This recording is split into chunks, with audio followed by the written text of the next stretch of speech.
মৌলিকভাবে 5টি বিষয় আলোচনা করেছেন। ক্রেতা, বিক্রেতা, দ্রব্য, মূল্য, বাজার, এই 5টি বিষয় আল্লাহ তাআলা আলোচনা করেছেন। ক্রেতা, বিক্রেতা, দ্রব্য, মূল্য, বাজার।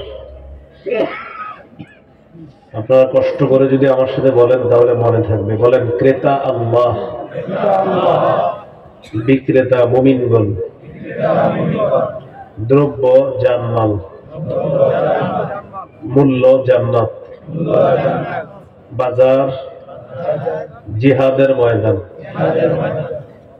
তাহলে ক্রেতা আল্লাহ, বিক্রেতা মুমিনগণ, দ্রব্য জানমাল, মূল্য জান্নাত, বাজার জিহাদের ময়দান।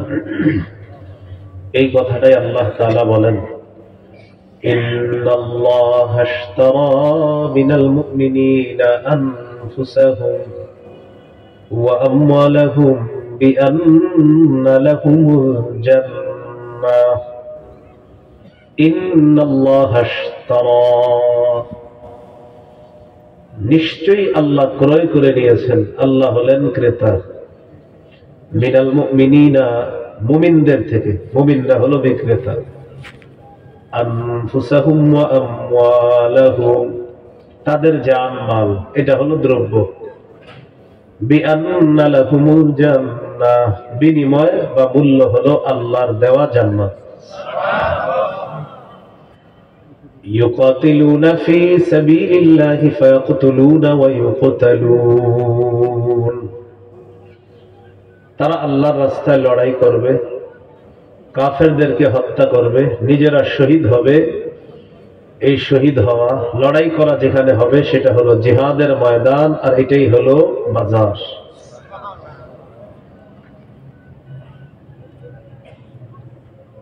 সূরাতুস সফফি 28 পারা 11 নম্বর পৃষ্ঠা। সূরাতুস সফফি 10 থেকে 13 নম্বর আয়াতে আল্লাহ বলেন, ইয়া আইয়ুহাল্লাযীনা আমানু হাল আদুল্লুকুম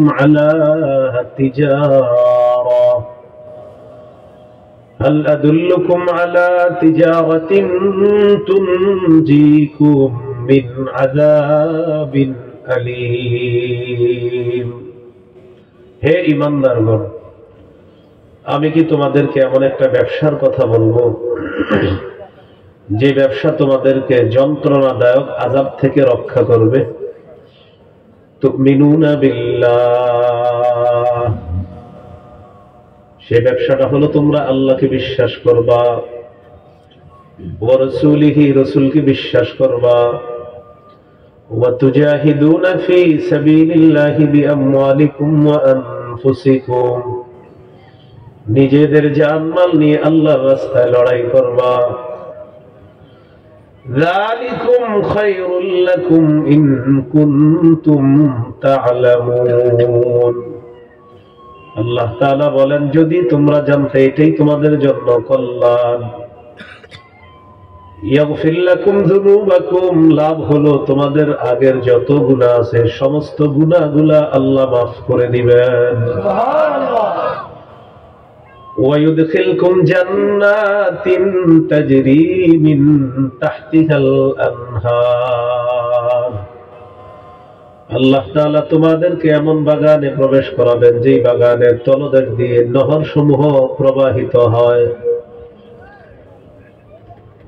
ومساكن طيبة في جنات عدن, চিরস্থায়ী বসবাসের জান্নাতের মধ্যে আল্লাহ তাআলা তোমাদেরকে মনোপুত বাসস্থান দান করবেন। যালিকাল ফাউজুল আযীম, আল্লাহ তাআলা বলেন এটাই হলো মহা সফলতা। আমার আপনার জীবনের গুনাহগুলা যদি মাফ হয়ে যায়, আল্লাহর দেওয়া জান্নাত যদি পাওয়া যায়, জান্নাতের মধ্যে মনোপুত বাসস্থান যদি পাওয়া যায়, আল্লাহ তাআলা বলেন এটাই হলো একজন মানুষের চূড়ান্ত সফলতা, এটাই হলো তার মহা সফলতা। এরপর আল্লাহ বলেন, ওয়া উখরা তুহিব্বুনাহা, তোমাদের পছন্দনীয় আরো অনেক নিয়ামত আল্লাহ তোমাদেরকে দান করবেন। এই নিয়ামতের মধ্যে একটা নিয়ামত হলো নাসরুম মিনাল্লাহ, আল্লাহর পক্ষ থেকে তোমাদের উপর সাহায্য আসবে। ওয়া ফাতহুন করিব, নিকটতম বিজয় আল্লাহ তোমাদেরকে দান করবেন।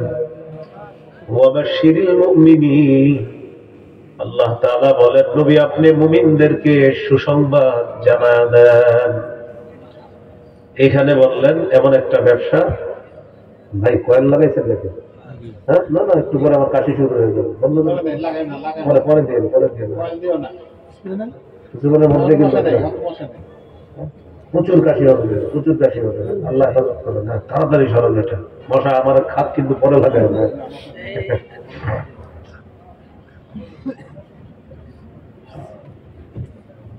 তো বলছিলাম এমন একটা ব্যবসা, যে ব্যবসা তোমাদেরকে যন্ত্রণাদায়ক আযাব থেকে রক্ষা করবে। এই ব্যবসাটা হলো ঈমান, আল্লাহর প্রতি ঈমান, রাসূলের প্রতি ঈমান, জান মাল নিয়ে আল্লাহর রাস্তায় লড়াই করা, জিহাদ করা।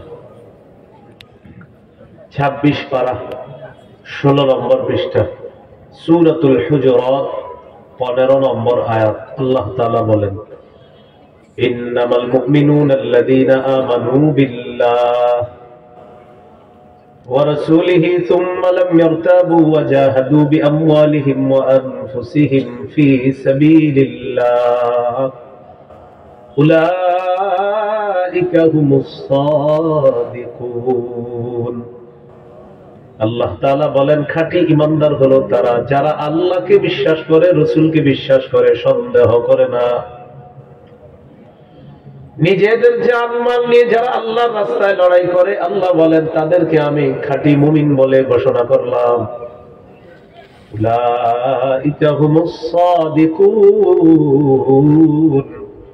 আল্লাহ তাআলা বলেন এই তিনটা গুণ যার মধ্যে ভালোভাবে থাকবে, আল্লাহর বিশ্বাস, রাসূলের বিশ্বাস, সামান্য সন্দেহ যারা করবে না, জান্নাত নিয়ে যারা আল্লাহর রাস্তায় লড়াই করবে, এই তিনটা গুণ যাদের মধ্যে থাকবে, আল্লাহ তাআলা বলেন আমি তাদেরকে কোরআনে খাঁটি সত্যবাদী মুমিন বলে ঘোষণা করলাম। খাঁটি সত্যবাদী। সুবহানাল্লাহ তো পড়তেছেন বারবার। এখন কথা হলো জিহাদের নিয়ত আছে সবার? আজকে আমরা প্রথম আলোচনা থেকে জানলাম ক্রেতা আল্লাহ, বিক্রেতা মুমিনগণ, দ্রব্য জানমাল, মূল্য জান্নাত, বাজার হলো জিহাদের ময়দান। তো জিহাদের ময়দানে কি করে বলেন? জিহাদ করে। কি করে? নিয়ত আছে সবার? আবু দাউদের হাদিস 2504 নম্বর হাদিস, 2504 নম্বর হাদিস। قال رسول الله صلى الله عليه وسلم جاهدوا المشركين بأموالكم وأنفسكم وألسنتكم। নবীজি বলেন তোমরা মুশরিকদের বিরুদ্ধে লড়াই করো তোমাদের সম্পদ দিয়ে, তোমাদের জান দিয়ে, আর তোমাদের জবান দিয়ে। সম্পদ দিয়ে লড়াই করা মুশরিকদের বিরুদ্ধে, মুশরিকদের বিরুদ্ধে যে কোনো ব্যাপারে সম্পদ দিয়ে সহযোগিতা করা আমাদের ঈমানি দায়িত্ব। ফিলিস্তিনের বিরুদ্ধে যারা এখন লড়াই করতেছে, আফগানিস্তানের বিরোধিতা যারা করতেছে, সারা পৃথিবীর মুজাহিদরা যে যেখানে আছে, মুজাহিদ বাহিনীর জন্য সম্পদ দিয়ে সাহায্য সহযোগিতা করা ভাই হিসাবে এটা আমাদের ঈমানি দায়িত্ব। এরপর নবী বলেন আনফুসিকুম, তোমাদের জান দিয়ে তোমরা লড়াই করবা। জান দিয়ে লড়াই করব কখন? আমাদের দেশের বিজ্ঞ মুফতি সাহেবরা ফতুয়া দিবে যখন, আমাদের দেশের বিজ্ঞ মুফতি সাহেবরা ফতুয়া দিবে, তখন জিহাদ কি হবে? ফরজ হবে। এই হলো 2 নাম্বার। 3 নাম্বার ওয়া আলসিনাতিকুম, তোমাদের জবান দিয়ে তোমরা লড়াই করবা। 90% মুসলমানের দেশে এখন মুশরিকরা আধিপত্য বিস্তার করতে চায়। এই মুশরিকদের বিরুদ্ধে লড়াই তো চালাইতে হবে, লড়াইয়ের পাশাপাশি জবান দিয়ে সবাই তাদের বিরুদ্ধে বলতে হবে মুশরিক। আল্লাহ তাআলা বলেন লাতাজিদান্না আশাদ্দান নাসি আদাওয়াতাল লিল্লাযীনা আমানুল ইয়াহুদা ওয়াল্লাযীনা আশরাকু অবশ্যই অবশ্যই নবী আপনি ইহুদীদেরকে পাবেন, তারা হলো ঈমানদারের এক নাম্বার শত্রু। ওয়াল্লাযীনা আশরাকু, আর যারা শিরিক করে, যারা আল্লাহ ছাড়া গায়রুল্লাহর ইবাদত করে, যারা শিরিক করে, তারা হলো ঈমানদারদের শত্রু। অতএব মুশরিকদের ব্যাপারে এই কথা বলা যে তারা তাদের কোন ধরনের আয়োজনে শুভেচ্ছা জানানো, মুশরিকদের সাথে কাঁধে কাঁধ মিলিয়ে চলার অঙ্গীকার করা, অথবা তাদের কোন আচার অনুষ্ঠানে শুভেচ্ছা জানানো, এটা কোন মুসলমান মুমিনের কাজ হতে পারে না। এই বছর শুভেচ্ছার হিড়িক পড়ছে। কি পড়ছে? যারা শুভেচ্ছা জানান নাই নাম লিস্টি হবে। কেন জানান নাই? শিরিকের শুভেচ্ছার হিড়িক পড়ছে। আমার একটা আলোচনা আছে, দেখবেন শিরিকে শুভেচ্ছা জানানো যাবে কিনা, লম্বা আলোচনা জুমার মসজিদে। এক তো মুশরিকরা আমাদের সবচেয়ে বড় শত্রু, দ্বিতীয়ত হলো আবার শুভেচ্ছা জানানো। শুভেচ্ছা জানায় জানায় এমন ভাবে শুভেচ্ছা জানাইছেন আর এত আশকারা দিয়ে মাথায় উঠাইছেন, এখন আপনার মাথার উপরে তারা বসে রাজত্ব করতে চাচ্ছে। দোষ তো আমাদেরও। বারবার ভুল করি, অভিভাবক আমরা গ্রহণ করতে ভুল করি। এক তাগুতকে ছাড়ি, আরেক তাগুতকে অভিভাবক বানাই। ফলাফল হয় বৃষ্টি থেকে বাঁচার জন্য ঝর্ণার নিচে এসে দাঁড়ানো। সূরা বাকারা 257 নম্বর আয়াত, 3 পারা 2 নম্বর পৃষ্ঠার শুরু আয়াত। আল্লাহ তাআলা বলেন, আল্লাহু ওয়ালিয়্যুল্লাযীনা আমানু, যারা ঈমানদার তাদের অভিভাবক হলেন আল্লাহ। বলেন ঈমানদারের অভিভাবক কে? আল্লাহ। সূরা মাইদার 51 নম্বর আয়াতে আল্লাহ তাআলা বলেন, ইয়া আইয়ুহাল্লাযীনা আমানু লা তাত্তাখিযুল ইয়াহুদা ওয়ান নাসারা আউলিয়া, হে ঈমানদারগণ তোমরা ইহুদি খ্রিস্টানদেরকে অভিভাবক বানাবা না, কারণ ঈমানদারের অভিভাবক কে বলেন আল্লাহ।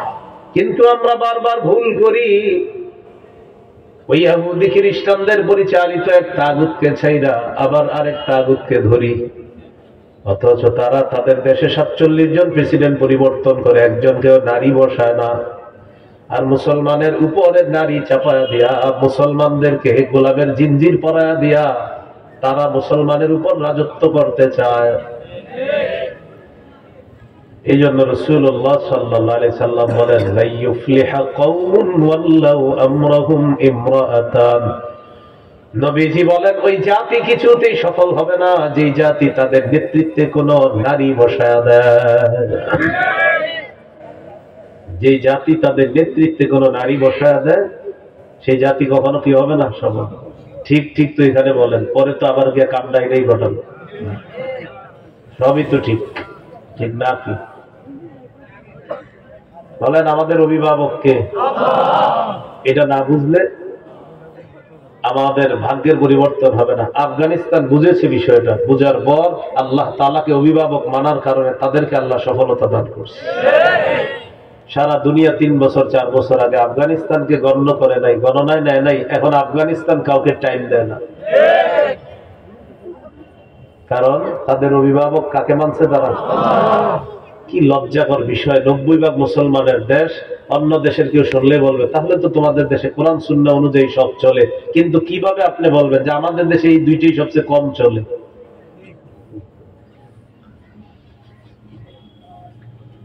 তাহলে নবীজি বললেন, মাল দিয়ে লড়াই করো, জান দিয়ে লড়াই করো, সম্পদ দিয়ে লড়াই করো। মনে থাকবে ইনশাআল্লাহ। আবু দাউদের হাদিস, 1449 নম্বর হাদিস। হাদিসের বর্ণনাকারী আব্দুল্লাহ ইবনে হুফশিগিল খাসআবি রাদিয়াল্লাহু তাআলা তিনি বলেন, আন্না রাসূলুল্লাহ সাল্লাল্লাহু আলাইহি ওয়াসাল্লাম সুইলা আইয়ুল আমালি আফযালু ইয়া রাসূলুল্লাহ। নবীজিকে জিজ্ঞাসা করা হলো, ইয়া রাসূলুল্লাহ, আল্লাহর কাছে কোন ইবাদতটা সবচেয়ে শ্রেষ্ঠ ইবাদত আপনার কাছে জানতে চাই, কোন আমলটা সবচেয়ে ফজিলতপূর্ণ আমল আপনার কাছে জানতে চাই। নবীজি বললেন, তুলুল কিয়াম, লম্বা সময় নামাজের মধ্যে দাঁড়িয়ে থাকা আল্লাহর কাছে শ্রেষ্ঠ আমল। সুবহানাল্লাহ। এটা কি কাল? শীতকাল। এটা তাহাজ্জুদ পড়ার চেষ্টা করেন, আল্লাহ তৌফিক দান করেন। সহিহুত তারগীব হাদিসের কিতাব 630 নম্বর হাদিস। এই হাদিসে আছে রাজুলুন কামা ফি লাইলাতিন বারিদাতিন মিন ফিরাশিহি ওয়া লিহাফিহি ওয়া দিথারিহি।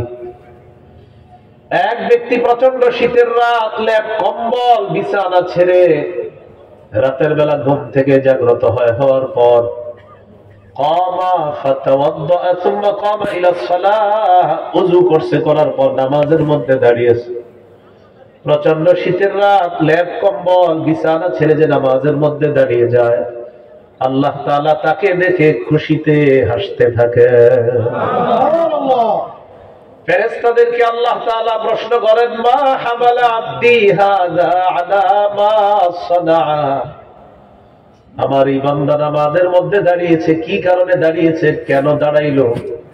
ফেরেশতারা বলে, আল্লাহ রাজা মা ইনদাকা ওয়া শাফকাতাম মিম্মা ইনদাক। এক নাম্বার আপনার কাছে প্রতিদান পাওয়ার আশায়, দুই নাম্বার আপনার গজব থেকে বাঁচার আশায় আপনার দরবারে তাহাজ্জুদে দাঁড়ায় গেছে। আল্লাহ তাআলা বলেন, সাক্ষী থাকো তোমরা, আতাইতুহু মা রাজা, সে যে আশায় দাঁড়িয়েছে আমি তাকে দিয়ে দিলাম। ওয়া আমানতুহু মিম্মা ইয়াখাফ, যে ভয়ে সে দাঁড়িয়েছে সেই ভয় থেকে আমি তাকে নিরাপত্তা দিয়ে দিলাম।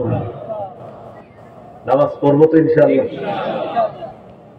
নামাজ একটু লম্বা সময় নিয়ে পড়বেন। জোহরের 4 রাকাত 3.5 মিনিট, এই নিয়মটা বাদ দেন। হ্যাঁ, 4 রাকাত বুলেটের গতিতে, প্রথম 2 রাকাত আস্তে পড়ে, শেষের 2 রাকাত এত জোরে পড়ে ইমাম সাহেব জামাতে দাঁড়ায় যাবে, এই জন্য জামাত ধরার জন্য সুপ সুপ, বুঝেননি? সুবহানা রাব্বিয়াল আযীম, পুরা বাক্যে সিন কয়বার? একবার। সুবহানা রাব্বিয়াল আযীম, পুরা বাক্যে সিন অক্ষরটা কয়বার? একবার। সুবহানা রাব্বিয়াল আযীম, পুরা বাক্যে সিন কয়বার? একবার। দেখেন, সুবহানা রাব্বিয়াল আযীম, সুবহানা রাব্বিয়াল আযীম, সুবহানা রাব্বিয়াল আযীম। এখন আপনার পাশে উনি নামাজ পড়তেছে, দেখবেন এরকম করে আল্লাহু আকবার, এর মানে উনি সু সু সু 3 বার বলা মানে তিনি 3 বার সুবহানা রাব্বিয়াল আযীম পড়েছে, কারণ বাক্যে সিন তো একবার, আর উনি সু সু 3 বার বলা মানে সুবহানা, এই বাক্যটা উনি 3 বার পড়ছে। এই জাতীয় কাজগুলো করেন না, এটা আল্লাহর সাথে তামাশা করা। আল্লাহ হেফাজত করে। এই হলো রাসূলুল্লাহ সাল্লাল্লাহু আলাইহি সাল্লাম বলে দিলেন, লম্বা সময় নামাজে দাঁড়িয়ে থাকা এটা অনেক ফজিলতপূর্ণ আমল।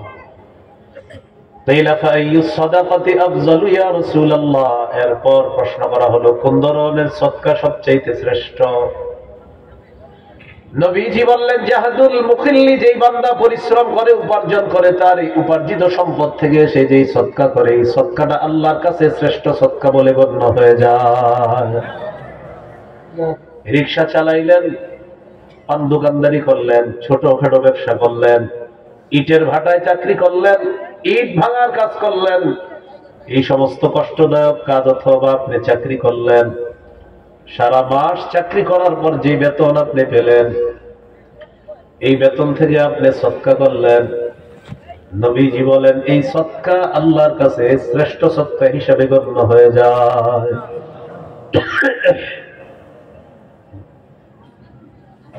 কয়েল কি আশেপাশে কোথায় জ্বলতেছে? মাঠের আশেপাশে কয়েল আছে? হ্যাঁ হ্যাঁ, যদি থাকে ভাই বন্ধ করে দেন, আমার কিন্তু প্রচুর কাশি উঠবে। হ্যাঁ, না না, এটা দিলে হবে না। হ্যাঁ, পরে লাগান আপনারা। বিড়ি, সিগারেট, কয়েল আল্লাহর রাস্তায় কেউ ধরেন না, কিচ্ছু ধরেন না আশেপাশে। তো বলছিলাম, রাসূলুল্লাহ সাল্লাল্লাহু আলাইহি সাল্লামকে বললেন কোন সদকা শ্রেষ্ঠ? নবীজি বললেন, কষ্টার্জিত উপার্জন থেকে কেউ যদি সামান্য সদকা করে, এটা আল্লাহর কাছে শ্রেষ্ঠ সদকা হিসাবে গণ্য হয়েছে। সুবহানাল্লাহ। এরপর প্রশ্ন করলেন, ফাআইয়ুল জিহাদি আফযালু ইয়া রাসূলুল্লাহ, ইয়া রাসূলুল্লাহ, কোন জিহাদ সবচেয়ে ফজিলতপূর্ণ আপনার কাছে জানতে চাই। নবীজি বললেন, মান উহরিকা দামুহু ওয়া উকিরা জাওয়াদুহু, যে ব্যক্তি জিহাদের ময়দানে তার ঘোড়া সহ যায়, যাওয়ার পর সেও শহীদ হয়, তার ঘোড়াটাও শহীদ হয়, এই শাহাদাতের মর্যাদা আল্লাহর কাছে সবচেয়ে শ্রেষ্ঠ। নবীকে প্রশ্ন করলেন, ফাইয়ুল হিজরাতি আফযালু ইয়া রাসূলুল্লাহ, কোন হিজরত সবচেয়ে শ্রেষ্ঠ আপনার কাছে জানতে চাই। নবীজি বললেন, মান হাজারা মা হারামাল্লাহু আলাইহি, আল্লাহ তাআলা যা নিষেধ করেছেন এই নিষেধাজ্ঞা জিনিস থেকে কেউ যদি বেঁচে থাকে, এই নিষেধ জিনিস থেকে বাঁচার নাম হলো আল্লাহর কাছে শ্রেষ্ঠ হিজরত হিসাবে গণ্য হয়ে যায়। এরপর প্রশ্ন করলেন, ফাইয়ুল জিহাদি আফযাল, হুজুর কোন জিহাদ সবচেয়ে শ্রেষ্ঠ। নবী বললেন, মান জাহাদাল মুশরিকিনা বিমালিহি ওয়া নাফসিহি, যে ব্যক্তি নিজের জান মাল নিয়ে মুশরিকদের বিরুদ্ধে লড়াই করে, এই জিহাদটা আল্লাহর কাছে শ্রেষ্ঠ জিহাদ বলে গণ্য হয়ে যায়। আর শেষ প্রশ্নটা ছিল, ফাইয়ুল কতলি আশরাফ, হুজুর জিহাদের ময়দানে মুসলমানদেরকে যে হত্যা করা হয়, কোন হত্যাকাণ্ডটা সবচেয়ে শ্রেষ্ঠ।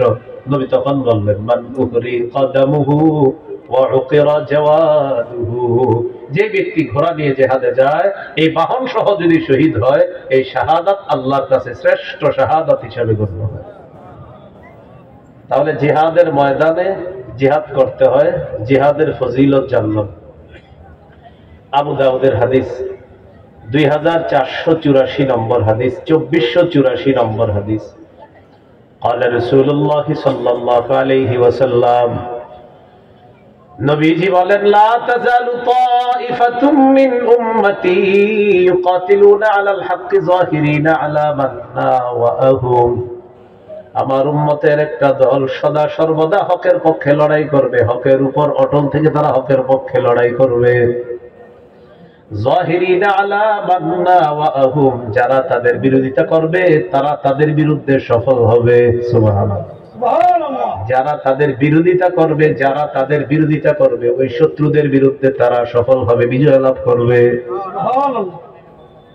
নবীজি বলেন, হাত্তা ইউকাতিলা আখিরু উম্মতি আল মাসিহ আদ-দাজ্জাল, এমন কি করতে করতে আমার উম্মতের শেষ দলটা দাজ্জালের বিরুদ্ধে লড়াই করবে, আর ওই মুজাহিদ বাহিনীকে আল্লাহ তাআলা দাজ্জালের বিরুদ্ধে বিজয় দান করবেন।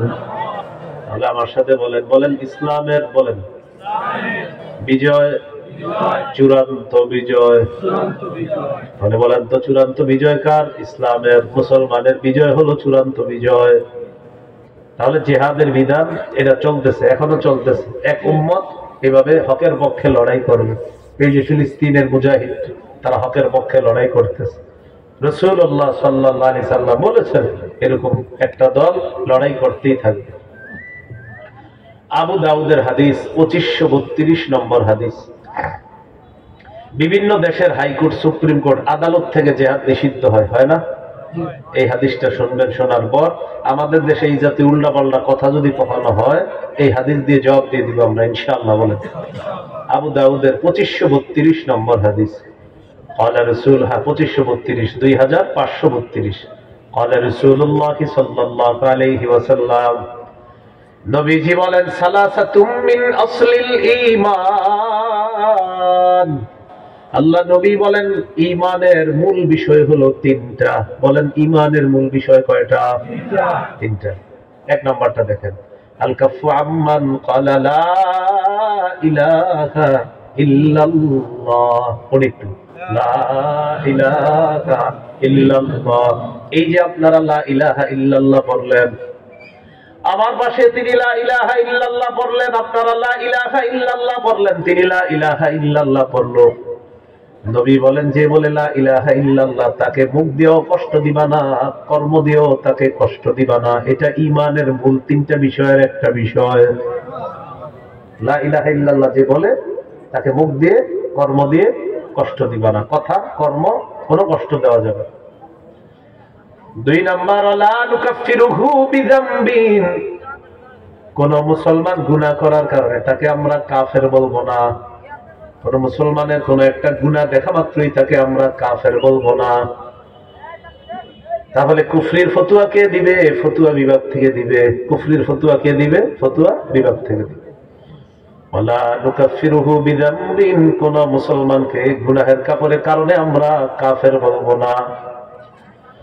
তিন নাম্বার, ওয়ালা নুখরিজুহু মিনাল ইসলামি বিআমালি, কোন ব্যক্তি যদি বলে লা ইলাহা ইল্লাল্লাহ, এই ব্যক্তির কোন একটা কর্মকাণ্ডের কারণে তাকে আমরা ইসলাম থেকে বের করে দিব না।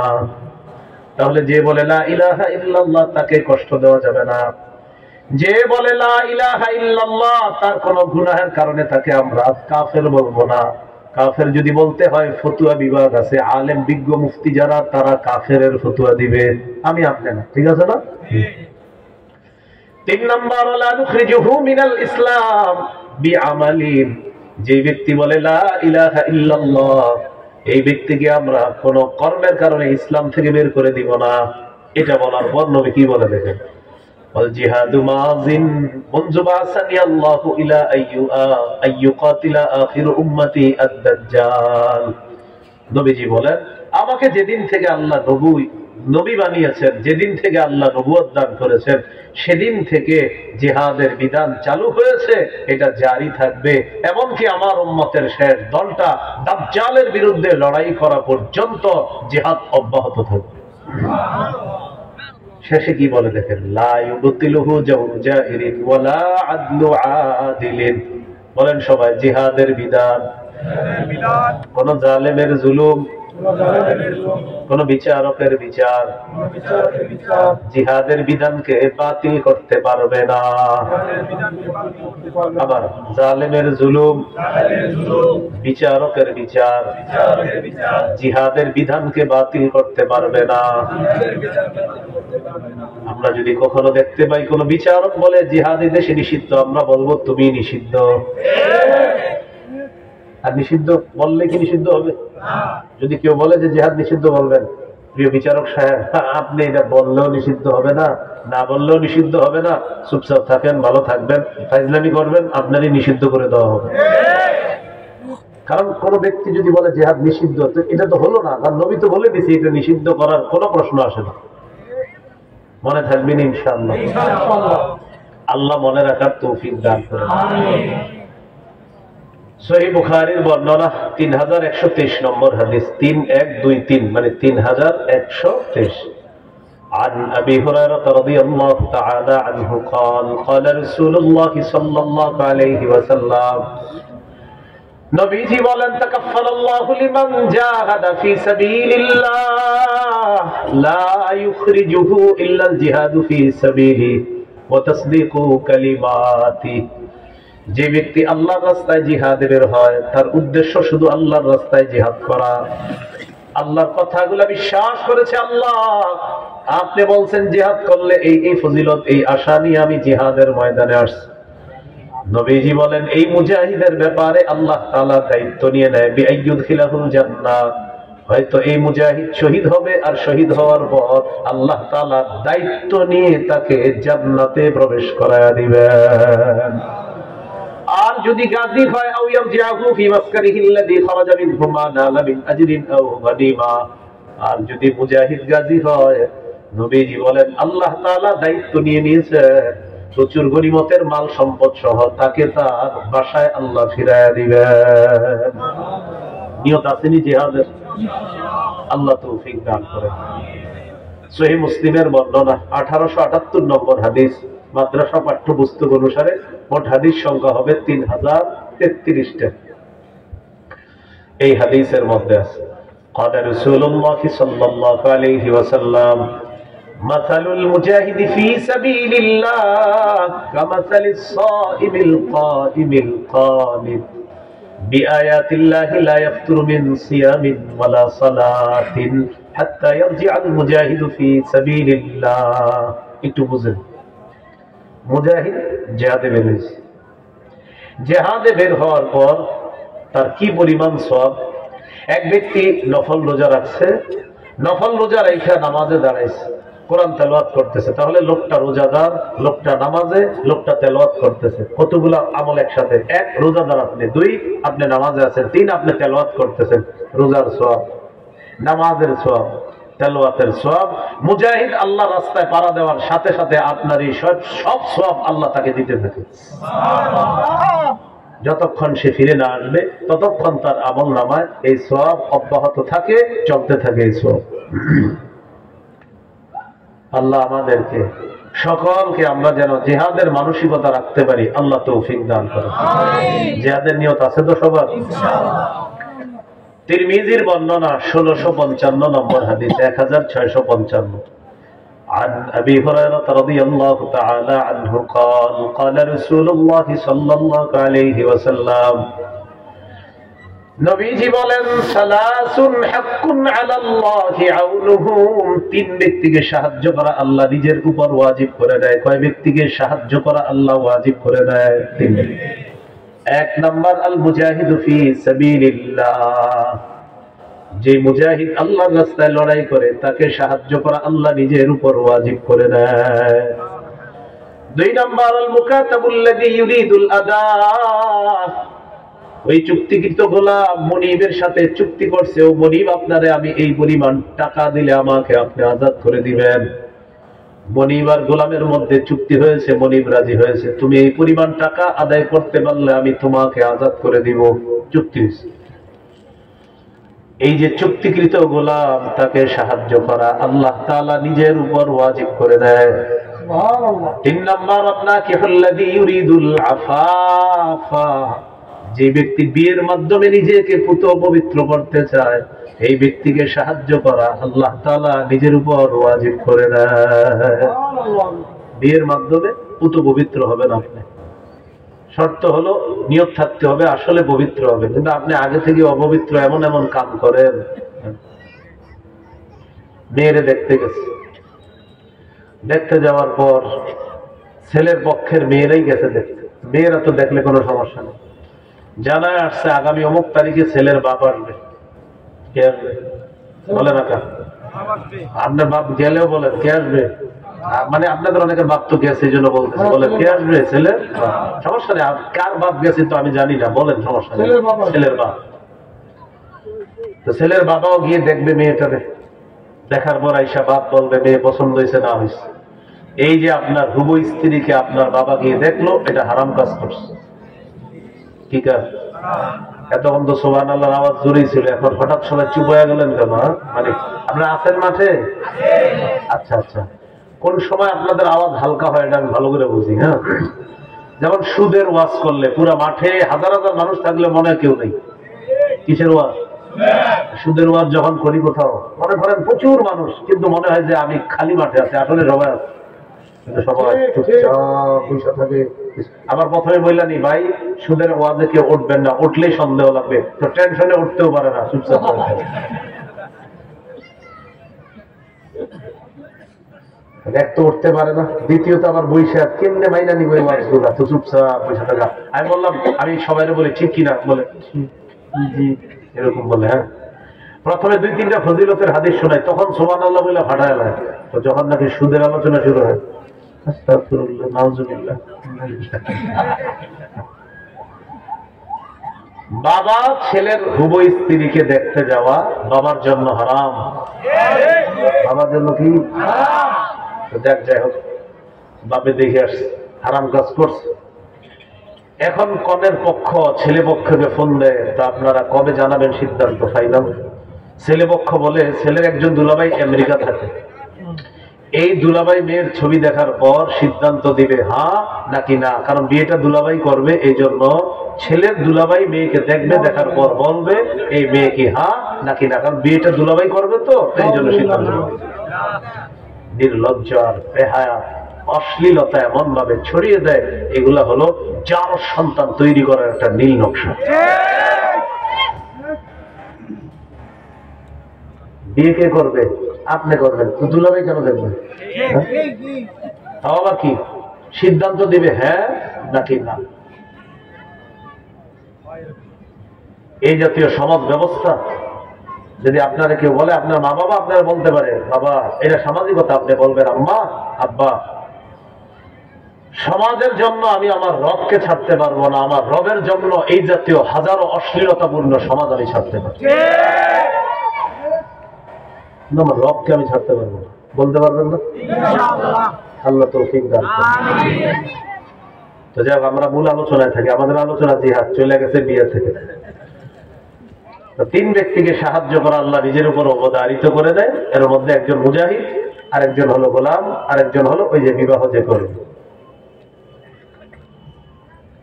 এই হলো আপনার মুজাহিদের ফজিলত। এখন বলেন জিহাদের সংকল্প সবার আছে তো? তাহলে আমরা অপেক্ষা আছি। আল্লাহ আপনি যদি কখনো জিহাদের সুযোগ তৈরি করে দেন, আমরা সবার আগে যাবো ইনশাআল্লাহ।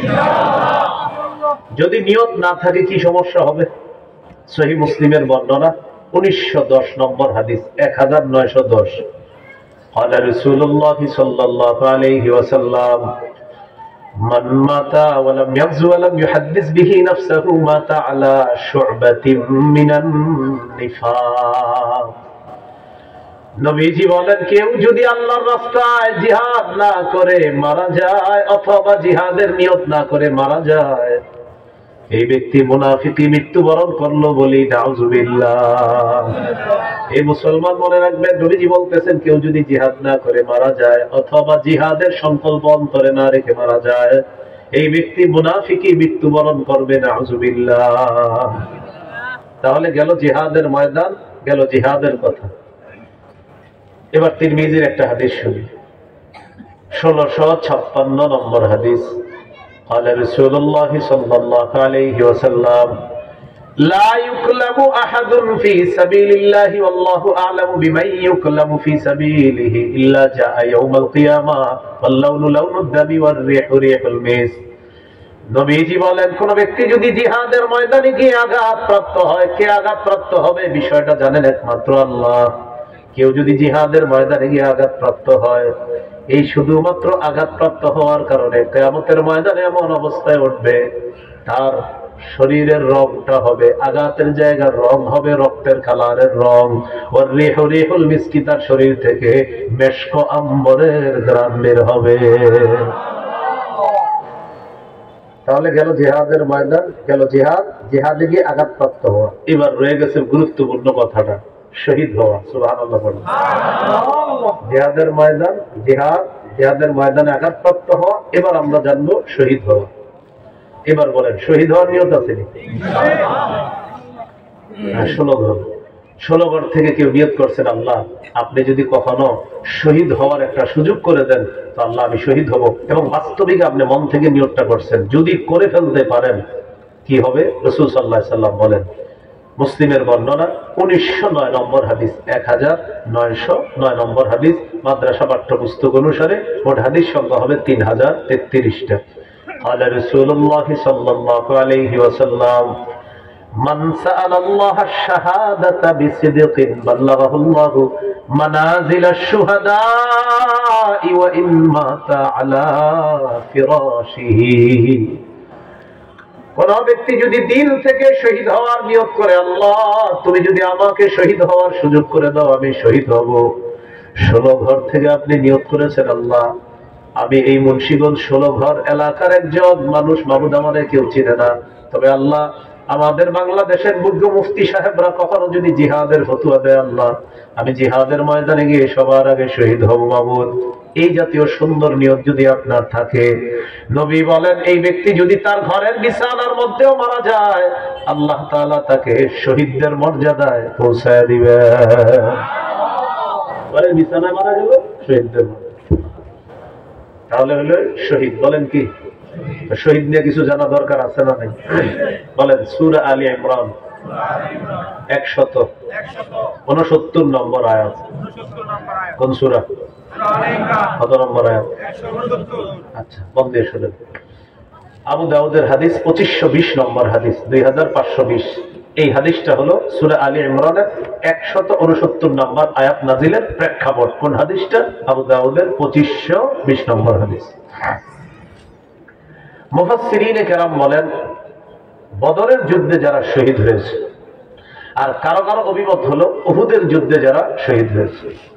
আব্দুল্লাহ ইবনে আব্বাস রাদিয়াল্লাহু তাআলা আনহুমার বর্ণনা, তিনি বলেন রাসূলুল্লাহ সাল্লাল্লাহু আলাইহি সাল্লাম বলেছেন, লাম্মা উসিবা ইখওয়ানুকুম বিউহুদ, উহুদের যুদ্ধে তোমাদের যে ভাইয়েরা শহীদ হয়েছে, জাআলাল্লাহু আরওয়াহাকুম ফি জাওফি তায়রিন খুদরিন, আল্লাহ তাআলা তাদের আত্মাগুলা সবুজ পাখির পেটে ঢুকায় দিয়েছে। তারিদু আনহারাল জান্নাতি ওয়া তাকুলু মিন সিমারিহা ওয়া তাউই ইলা কানাদিলা মিন যাহাবিন মুআল্লাকাতিন ফি যিল্লিল আরশ। শহীদের এই আত্মাগুলা পাখির পেটের মধ্যে যাওয়ার পর পাখিগুলা জান্নাতের ঝর্ণার উপরে যায়, উড়ে বেড়ায়, জান্নাতের ফলমূল খায়। আরশের নিচে স্বর্ণ দ্বারা তৈরি করা ফানুস আছে, ফানুস, এই ফানুসের উপর গিয়ে পাখিগুলা বসে। সুবহানাল্লাহ। তো পাখিগুলা বসার পর, এই পাখি মানে শহীদরা, কারা? শহীদরা, শহীদের আত্মা যেহেতু ভিতরে, তো শহীদরা বসা আছে। ফালাম্মা ওয়াজাদু তিবা মাকালিহিম ওয়া মাশরাবিহিম ওয়া মাকিলিহিম, শহীদরা যখন দেখলো তাদের মনোভূত খাবার পেয়েছে, মনোভূত বাসস্থান, মনোভূত পানীয় পেয়েছে তারা, তখন তারা আপোষে বলা বলি করে, মাইয়ুবাল্লিগু আন্না ইখওয়ানানা লিআল্লা ইয়াজহাদু ফিল জিহাদ ওয়া লা ইয়ানকুলু ইনদাল হার। শহীদরা আপোষে বলা বলি করে, আমরা যে এত খুশির মধ্যে আছি, এত নিয়ামতের মধ্যে আছি, আমাদের এই খুশির সংবাদগুলা আমাদের দুনিয়ার ভাইদের কাছে কে পৌঁছায় দিতে পারবে? শহীদরা বলতো কেন? লিআল্লা ইয়াজহাদু ফিল জিহাদ, আমাদের কথা জানার পর যাতে দুনিয়ার মুমিনরা জিহাদের প্রতি অনাগ্রহ না দেখায়, জিহাদের সময় যেন তারা অলসতা না করে। তারা যদি আমাদের নিয়ামতের কথা জানতে পারে, তাহলে জিহাদের ব্যাপারে তারা আর কি করবে না? অলসতা করবে না। কারা বলতেছে এগুলা? শহীদরা। কোথায়? জান্নাতে। আল্লাহ তাআলা শহীদদেরকে বলে, উবাল্লিগুহুম আনকুম, আমি আল্লাহ তোমাদের বিষয়টা দুনিয়াবাসীকে জানায়া দিব। সুবহানাল্লাহ। আল্লাহ বলেন, আমি তোমাদের বিষয়টা দুনিয়াবাসীকে জানায়া দিব। এবার আল্লাহ তাআলা শহীদের বিষয়টা আমাদেরকে জানানোর জন্য সূরা আলে ইমরানের 169 নম্বর আয়াত নাযিল করে দেয়। ওয়ালা তাহসাবান্নাল্লাযীনা কুতিলু ফী সাবিলিল্লাহি আমওয়াতা বাল আহইয়াউন ইনদা রাব্বিহিম ইউরযাকুন। আল্লাহ তাআলা বলেন, যারা আল্লাহর রাস্তায় শহীদ হয়ে যায় তাদেরকে মৃত মনে করো না, বরং তারা জীবিত, তাদেরকে আল্লাহর কাছে রিজিকের ব্যবস্থা করা হয়। তাহলে শহীদরা জীবিত, শহীদরা কি জীবিত? মৃত মনে করো না। ফারিহিনা বিমা আতাহুমুল্লাহু মিন ফাদলিহি, আল্লাহ তাআলা তাদেরকে যেই নিয়ামত দান করেছেন, এই নিয়ামত নিয়ে তারা আনন্দিত, তারা উল্লাসিত। সুবহানাল্লাহ। তাহলে শহীদ হওয়ার নিয়ত আছে তো সবার ইনশাআল্লাহ? আল্লাহ তৌফিক দান করেন। এই গেল শাহাদাতের বিষয়টা। তিরমিজির বর্ণনা 1661 নম্বর হাদিস। এই হাদিসের মধ্যে আছে, قال رسول الله صلى الله عليه وسلم ما من احد من اهل الجنه يسره ان يرجع الى الدنيا غير الشهيد। নবীজি বলেন, জান্নাতের কেউ দুনিয়াতে আসতে চাইবে না শহীদ ছাড়া। শহীদ আবার দুনিয়াতে আসতে চাইবে। কে আসতে চাইবে দুনিয়াতে? শহীদ কেন আসতে চাইবে? ফাইন্নাহু ইউহিব্বু আন ইয়ারজিয়া ইলা দুনিয়া, শহীদ দুনিয়ার মধ্যে আসতে চাইবে। ইয়াকুলু হাত্তা উকতালা 10 মাররাত বিম্মা আ'তাহুল্লাহু মিনাল কারামা। শাহাদাতের যে পুরস্কার আল্লাহ দান করেছেন, এই পুরস্কার দেখার পর শহীদের মন চাইবে, আমি বারবার দুনিয়াতে যাই, আবার আমাকে শহীদ করে দেওয়া হোক, আবার আল্লাহর কাছে শাহাদাতের পুরস্কারটা নিয়ে নেই। শহীদ চাইবে, আমি আবার দুনিয়াতে যাই, আমি আবার শহীদ হব, আমি আবার জিন্দা হব, আমি আবার শহীদ হব। এইভাবে আমাকে 10 বার যদি শহীদ করা হয়, আমি চাই আমি দুনিয়াতে যাব, আমাকে শহীদ করা হবে। এইভাবে আমি বারবার দুনিয়াতে যেতে চাই, আমাকে শহীদ করা হবে। তাহলে কি শিখলাম? শহীদ যারা, তারা দুনিয়াতে আসতে চাইবে কেন? আবার শহীদ হওয়ার জন্য। এরা দুনিয়াতে আসতে চাইবে কি হওয়ার জন্য? শহীদ হওয়ার জন্য। তিরমিজির বর্ণনা 1663 নম্বর হাদিস, 1663 নম্বর হাদিস। আশ্চর্য একটা হাদিস শুনি আমরা সবাই। এই হাদিসের মধ্যে আছে, قال رسول الله صلى الله عليه وسلم, নবীজি বলেন, লিশহীদ ইনদাল্লাহি 6 খিসাল, আল্লাহর কাছে শহীদের স্পেশাল 6টা পুরস্কার আছে। কয়টা?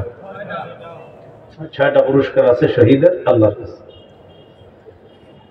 1 নাম্বার, ইউগফারু লাহু ফি আউয়ালি দাফআতিন ইউরা মাকআদুহু মিনাল জান্নাহ। এই যে দেখেন, শহীদ মারা যাইতেছে, তার শরীর থেকে প্রথম ফোঁটা রক্তটা পড়ার সাথে সাথে রক্তের ফোঁটা পড়তেছে, একদিক দিয়ে তার গুনাহ মাফ, আর একদিক দিয়ে ওই মুহূর্তে জান্নাতে তার আসনটা তাকে দেখানো হয়।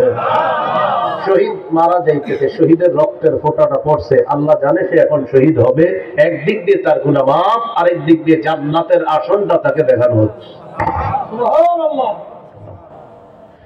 দুই নাম্বার, ওই জারু মিন আযাবিল কবরি, শহীদকে আমরা কবরের মধ্যে দাফন করে দিলাম। নবীজি বলেন ইউজারু ইউজারু ইউজারু মিন আযাবিল কবরি, শহীদকে কবরের আযাব থেকে বাঁচানো হয়ে যায়। তিন নাম্বার, ওয়া'মানু মিনাল ফাজাইল আকবার, কিয়ামতের ময়দানের বিভীষিকাময় মুহূর্ত আর জাহান্নামের আযাব থেকে শহীদ নিরাপত্তা লাভ করবে। আমি আপনি কিয়ামতের ময়দানে কত পেরেশানির মধ্যে থাকবো, নবীজি বলেন শহীদের কোনো পেরেশানি নাই, ভয় নাই, চিন্তাও নাই, আল্লাহ তাআলা আপন জিম্মায় তাকে জান্নাতে প্রবেশ করায় দিবে। চার নাম্বার, ইউদাউ আলা রাসিহি তাজুল ওয়াকার ইয়াকুতা ফিহা খায়রুম মিনাদ দুনিয়া ওয়া মা ফিহা, জান্নাতের মধ্যে মরমর পাথর আছে, এই পাথর খচিত মুকুট শহীদের মাথায় পরিয়ে দেওয়া হবে। এই পাথর দুনিয়া আর দুনিয়ার মধ্যে যা কিছু আছে সবকিছুর চাইতে এই পাথর আরো বেশি দামি। পাঁচ নাম্বারটা কি বলবো? হ্যাঁ, ويزوج 72 زوجة من الحور العين, 72 জন হুরের সাথে শহীদের বিয়ে দেওয়া হবে। 6 নাম্বার, ওয়াইশাফাউ ফি 70 মিন আকারিবিহি, শহীদের নিকট আত্মীয়র মধ্যে কমপক্ষে 70 জনের ব্যাপারে তার সুপারিশ আল্লাহ কবুল করবেন। আসেনি শহীদ হওয়ার নিয়ম ইনশাআল্লাহ। তার চারটা বিষয়: জিহাদের ময়দান, এরপর হলো জিহাদ, এরপর হলো জিহাদের ময়দানে আহত হওয়া, এরপর হলো জিহাদের ময়দানে শহীদ হওয়া। নিয়ত আছে ইনশাআল্লাহ। এবার রয়ে গেল জিহাদের ময়দানে নেতৃত্ব। বলেন কি? যিনি নেতা হবে তার অনুসরণ করতে হবে, তার আনুগত্য করতে হবে। এই আনুগত্য হলো সূরা নিসার 59 নম্বর আয়াতে আছে, ইয়া আইয়ুহাল্লাযীনা আমানু আতিউল্লাহ, হে ঈমানদারগণ তোমরা আল্লাহর আনুগত্য করো। 2 নম্বর, আতিউর রাসূল, রাসূলের আনুগত্য করো। 3 নম্বর, উলিল আমরি মিনকুম, তোমাদের মধ্যে যারা শাসক, যারা দায়িত্বশীল, যারা আমির, তাদের আনুগত্য করো। আল্লাহর আনুগত্যে কোনো শর্ত লাগবে না, রাসূলের আনুগত্যে আল্লাহর হুকুমে কোনো শর্ত লাগবে না।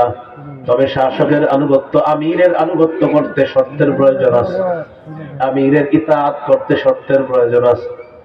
আমিরের আনুগত্য করা যাবে ততক্ষণ যতক্ষণ সে নাফরমানিমূলক কথা না বলবে। আমির যদি নাফরমানিমূলক কথা বলে, কোরআন সুন্নাহর আযাইরা ব্যাখ্যা করে, সে আমিরের কথা শোনাও যাবে না, তাকে মানাও যাবে না। আবার বিষয়টা যদি এমন হয়, সে যদি অটো আমির হয়, তাকে তো মানার কোনো প্রশ্নই হয় না। আর যদি তাকে আমির বানানো হয়, এই বানানো আমির কেউ মানা যাবে না যদি সে নাফরমানিমূলক কথা বলে। বলেন আমার সাথে দলিল, বলেন দলিল। বুখারী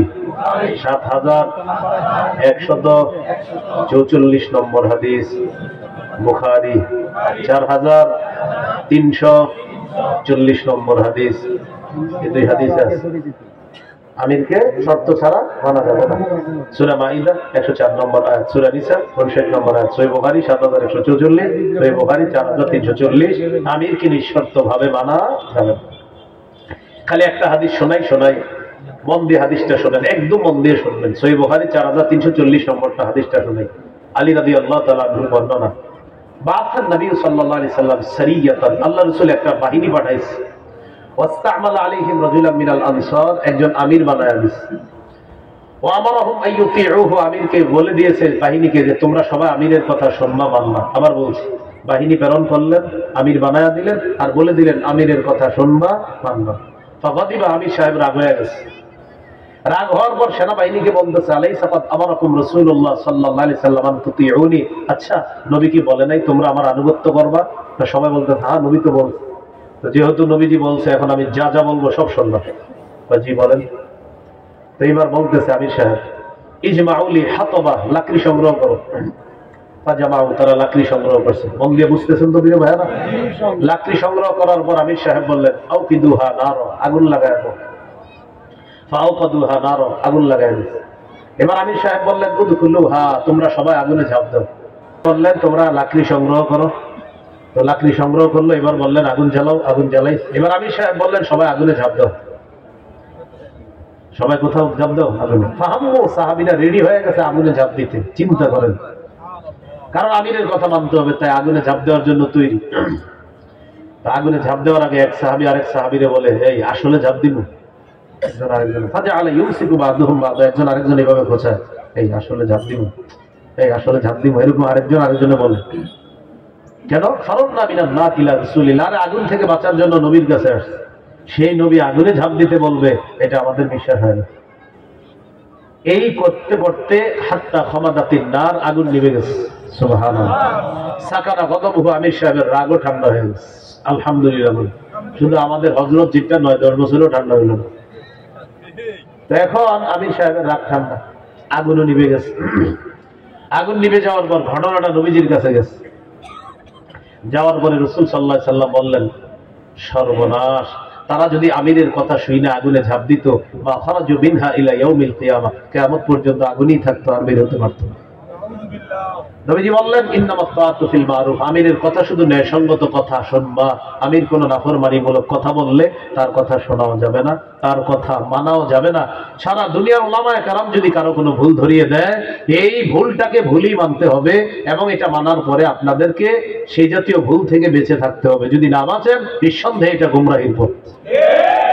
এই জন্য মনে রাখবেন। তাহলে 5টা জিনিস শিখলাম, বলেন আমার সাথে। জিহাদের ময়দান, জিহাদ, জিহাদে আঘাতপ্রাপ্ত হওয়া, জিহাদে শহীদ হওয়া, জিহাদের আমিরকে মেনে নেওয়া, মানে যিনি নেতা হবে তাকে মানা, যিনি নেতৃত্ব দিবে তাকে কি করা? মেনে নেওয়া। পরীক্ষা হয়ে যাক, ক্রেতা কে? বিক্রেতা, দ্রব্য, মূল্য, বাজার, মাশাআল্লাহ। আবার ক্রেতা, বিক্রেতা, দ্রব্য, মূল্য, বাজার, মনে থাকবেন ইনশাআল্লাহ। আল্লাহ তৌফিক দান করুন। আমার একটা সংকলন আছে মিম্বরের আমানত, এটা যাদের প্রয়োজন হয় 1 থেকে 6 খন্ড, আমি গাড়িতে যেতে যেতে যাদের প্রয়োজন হয় সংগ্রহ করে নিতে পারেন। মিম্বরের আমানত, প্রথম খণ্ড সন্তানের 64টা অধিকার, দ্বিতীয় খণ্ড শিরিক বেদাত কুফর তাওহীদ, তৃতীয় খণ্ড হালাল হারাম, চতুর্থ খণ্ড হলো স্বামী স্ত্রীর অধিকার, পঞ্চম খণ্ড লা ইলাহা ইল্লাল্লাহর ব্যাখ্যা, ষষ্ঠ খণ্ড নামাজ সম্পর্কে আলোচনা। এই 6 খণ্ড কিতাব আছে, যাদের প্রয়োজন হতে পারে গাড়ির কাজ না ভেঙে গাড়ি থেকে সংগ্রহ করতে পারেন। হ্যাঁ, আসসালামু আলাইকুম। আলহামদুলিল্লাহ, الصلاة والسلام على سيد الأنبياء والمرسلين وعلى آله وأصحابه أجمعين. ربنا ظلمنا أنفسنا وإن لم تغفر لنا وترحمنا لنكونن من الخاسرين. رب ارحمهما كما ربياني صغيرا. الله شلوغر মাদ্রাসারি মাহফিলকে আপনি কবুল করে নেন। আল্লাহ জামিয়া ইসলামী আরাবিয়া মাদ্রাসারি মাহফিলকে আপনি কবুল করে নেন। আল্লাহ মাহফিল আয়োজন করতে দিয়ে অর্থ, শ্রম, পরামর্শ, মেধা দিয়ে যারা সহযোগিতা করেছে তাদের সহযোগিতা কবুল করে নেন। আল্লাহ প্রবাসী অনেক ভাইয়েরা আছে, তাদের হায়াতে কামায়ে বরকত দিয়ে দেন। আল্লাহ মাদ্রাসার মুতাওয়াল্লি, মাদ্রাসার মুহতামিম, সেক্রেটারি, সদস্য, যারা সম্পৃক্ত, ছাত্র, উস্তাদ, মুতাআল্লিকিন, মুহিব্বিন, সকলকে আপনি কবুল করে দেন। আল্লাহ পাশে গোরস্থান আছে মাওলা, সবাইকে জান্নাতবাসী করে দেন। আল্লাহ সবাইকে জান্নাতবাসী করে দেন, সবার কবরগুলো জান্নাতের বাগান বানায়া দেন। আল্লাহ আমি সফরে আছি, সফরকে আপনি নিরাপদ করে দেন মাওলা। এখন আরেকটা জায়গায় সফরে বের হবো মাওলা, নিরাপদে গন্তব্যে পৌঁছায় দিয়ে আল্লাহ। আসার পরে ওলামায়ে কেরাম আলোচনা করবেন। আল্লাহ বিশেষ করে হযরত মাওলানা মুফতি নজরুল ইসলাম কাসিমি দামাত বরকাতুহুল আলিয়া, হযরত মাওলানা মুফতি নূর হোসেন দুরানি, তারা সহ আরো দেশের বুজুর্গ ওলামায়ে কেরাম আলোচনা করবে। আমাদের পীর সাহেব আল্লামা আব্দুল হামিদ দামাত বরকাতুহুল আলিয়া, আল্লাহ গতকালকে হযরতের ব্যাপারে জেনেছি হযরত অসুস্থ, আল্লাহ হযরতকে আপনি সুস্থ বানায় দেন। আল্লাহ হযরতকে পরিপূর্ণ শেফায়ে কামেল আজেলা নসিব ফরমান। আল্লাহ আমাদের দেশের বুজুর্গ আলেম যারা আছে সকলের হায়াতে বরকত দিয়ে দেন। যারা ইন্তেকাল করেছে তাদের কবরগুলো জান্নাতের বাগান বানায় দেন। আল্লাহ সেহের জাদু টোনা থেকে আমাদের সকলকে আপনি হেফাজত করেন। আল্লাহ যারা শহীদ হয়েছে তাদের শাহাদাত কবুল করে তাদের কবর জান্নাতের বাগান বানায় দেন। ربنا تقبل منا إنك أنت السميع العليم تب علينا إنك أنت التواب الرحيم. صلى الله تعالى على خير خلقه محمد وعلى آله وأصحابه أجمعين. سبحان ربك رب العزة عما يصفون، سلام على المرسلين.